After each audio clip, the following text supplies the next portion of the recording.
प्रभु यीशु मसीह के सामर्थी नाम में आप सबों को जय मसीह की। आज के मनन का भाग हमने लिया है नीति वचन की किताब अध्याय 4 और उसकी 25वीं आयत। Book of Proverbs chapter 4 verse 25 लिखा है, तेरी आंखें सामने की ओर लगी रहें और तेरी पलकें आगे की ओर खुली रहें। अजीजों, परमेश्वर का वचन आप समझ से इस बात को कहता है, let your eye look straight ahead and keep looking right in front of you.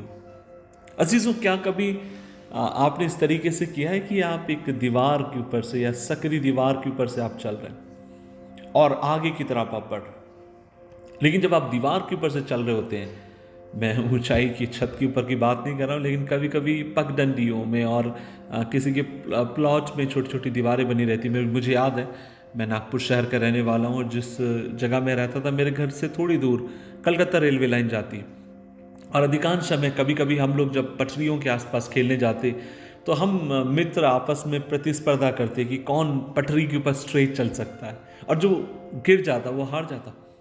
और ठीक उसी प्रकार परमेश्वर का वचन आपसे मुझसे कहता है कि आपका मेरा जीवन भी ठीक उसी प्रकार से।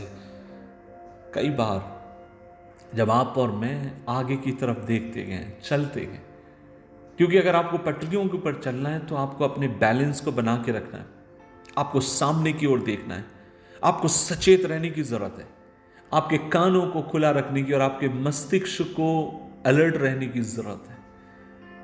और जीवन भी आपसे मुझसे यही उम्मीद करता है, क्योंकि जीवन में जब आप और मैं आगे की तरफ बढ़ते हैं, अपने जीवन के भीतर बहुत सारी चीजें ऐसी हैं जो आपको मुझे डिस्ट्रैक्ट कर सकती हैं।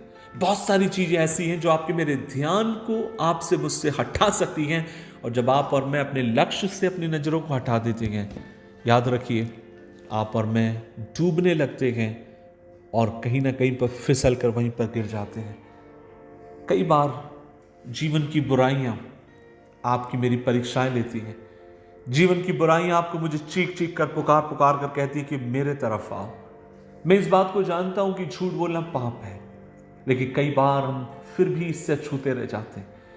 हम इस बात को जानते हैं कि क्रोध करना गलत है, लेकिन फिर भी हम गुस्सा करते हैं। हमें पता है कि चोरी करना अपराध है, लेकिन फिर भी हमारे पास शायद किसी की सीडी पड़ी हो, पुरानी किताब पड़ी हो, शायद हो सकता है किसी का कर्ज हमने लिया और हम देने की हमारी मनसा खत्म हो चुकी।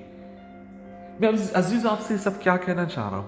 मैं आपसे ये कहना चाहता हूं कि जीवन की प्रतिदिन की परीक्षाएं आपको मुझे अपने गंतव्य तक पहुंचने में रोकती है, लेकिन आज इस सुबह के समय परमेश्वर आपको मुझे अनुग्रह दे कि आप और मैं उसकी नजरों में नजरें मिलाते हुए अपने गंतव्य तक पहुंचने पाए, अपने लक्ष्य तक, नियति तक पहुंचने पाए। नो वन इज परफेक्ट, कोई भी सिद्ध नहीं है। हम सब गलती करते हैं, हम सब गलत मार्गों पर कई बार चलने लगते हैं, भटक जाते हैं, लेकिन हमें चाहिए हर समय अपने आप को प्रभु में लगाए रखें, इस सोच को लगाए रखें, खुदावन मैं कमजोर हूं लेकिन तू बलशाली है और तू मुझे आगे की तरफ लेकर जाने के लिए विश्वासु है।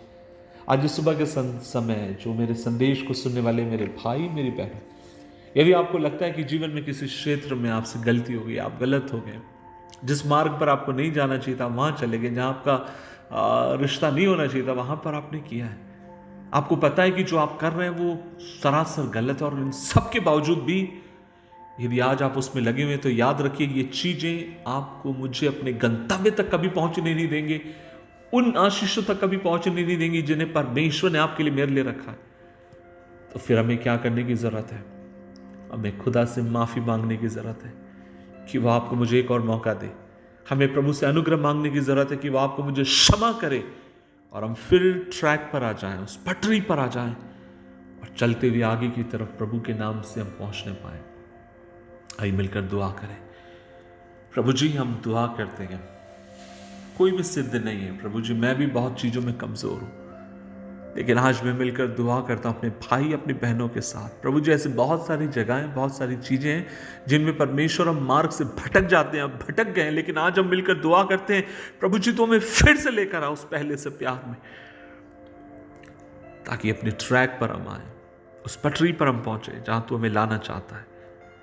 यीशु मसीह के नाम से मांगते हैं, आमीन, आमीन, आमीन।